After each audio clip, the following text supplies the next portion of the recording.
ജപ്പാനിൽ കരയാൻ വേണ്ടി വർക്ക്ഷോപ്പുകൾ സംഘടിപ്പിക്കുന്ന ഒരു കമ്പനിയുണ്ട്.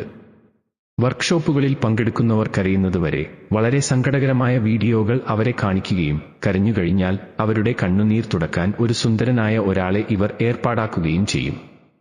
ഇത്തരം വർക്ക്ഷോപ്പുകൾ തങ്ങളുടെ ജീവനക്കാർക്ക് അവരുടെ വികാരങ്ങൾ പങ്കിടുന്നത് കൂടുതൽ സുഖകരമാക്കാൻ വേണ്ടി പല കമ്പനികളും ഇത്തരം വർക്ക്ഷോപ്പുകൾ സംഘടിപ്പിക്കാറുണ്ട്. മാനസികമായ പിരിമുറുക്കങ്ങൾ കുറക്കാനും കൂടുതൽ ഉന്മേഷത്തോടെ ജോലി ചെയ്യാനും ഇത് അവരെ സഹായിക്കുന്നു. തങ്ങളുടെ ഉള്ളിലെ പരിഭവങ്ങൾ ആരോടും പങ്കിടാൻ ഇല്ലാത്തവർക്ക് ഇത്തരം വർക്ക്ഷോപ്പുകൾ നൽകുന്ന മാനസിക സുഖം പറഞ്ഞറിയിക്കാൻ കഴിയാത്തതാണ്. മുഴുവൻ കമ്പനികളും ഇതുപോലെയുള്ള വർക്ക്ഷോപ്പുകൾ നടത്തിയാൽ ഒരു പരിധിവരെ അവരുടെ ജീവനക്കാരെ ഉത്സാഹിയായി കാണാൻ കഴിയും.